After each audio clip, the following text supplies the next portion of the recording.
Look around you right now. Your smartphone is playing music to a pair of wireless earbuds resting in your ears. Your laptop is reading the movements of a wireless mouse sliding across your desk. Your smartwatch is silently syncing your heart rate data in the background. There are no physical cables tangling across your room, no wires plugging into sockets, and no visible beams of light connecting these devices. Yet, vast streams of digital data, music, text, images, and precise physical movements are flying through the open air around you every second, without colliding or dropping a single beat. We take this wireless harmony for granted, but less than 3 decades ago, connecting two electronic devices required a frustrating clutter of proprietary cables and incompatible plugs. The technology that rescued us from cable chaos is Bluetooth. Named after a 10th century Scandinavian king who united warring tribes, Bluetooth was engineered to do the exact same thing for technology. Force completely different electronic devices to speak a single, universal language. This is the story of the invisible bridge and exploration of how radio frequencies, mathematical frequency hopping,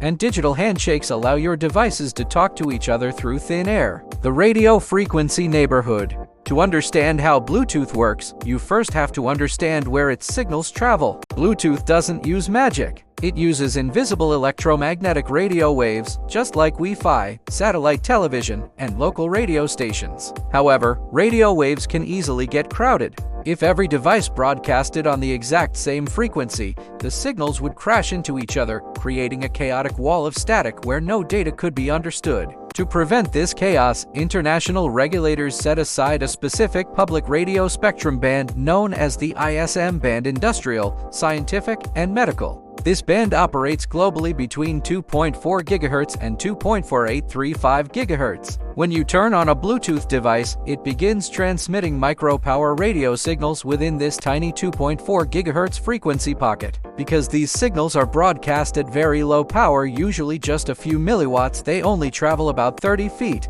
This short range is actually a brilliant design choice. It ensures your wireless headphones don't interfere with your neighbor's television to doors down, keeping the local radio environment clean and localized. Operating in the 2.4 GHz radio band creates a major engineering problem. Your Wi-Fi router, microwave oven, and baby monitor are all broadcasting in that exact same space. If Bluetooth simply picked one static frequency and stayed there, your music would stutter and drop every time someone warmed up food or loaded a web page. Bluetooth solves this congestion problem through a brilliant mathematical technique called FIS, frequency hopping spread spectrum. Instead of staying on a single radio channel, Bluetooth divides its narrow slice of the 2.4 GHz band into 79 individual, distinct channels. When two Bluetooth devices connect, they don't stay on one channel. Instead, they rapidly jump from one channel to another up to 1,600 times every single second.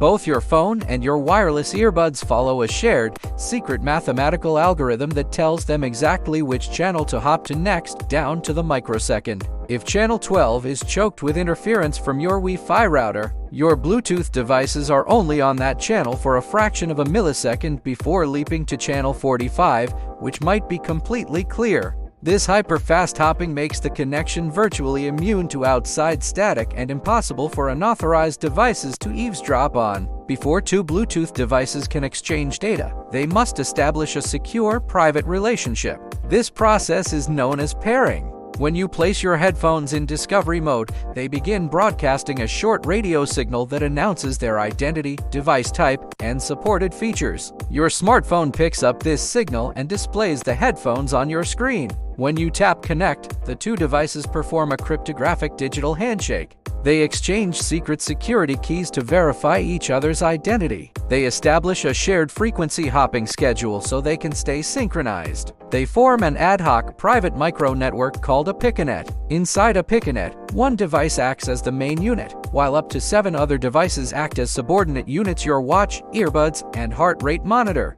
The main unit coordinates the timing, telling each subordinate device exactly when it is allowed to send or receive data. This ensures that even within your own personal network, your watch and your headphones never try to talk at the exact same microsecond. The next time you pop in your wireless earbuds, press play and drop your phone into your pocket.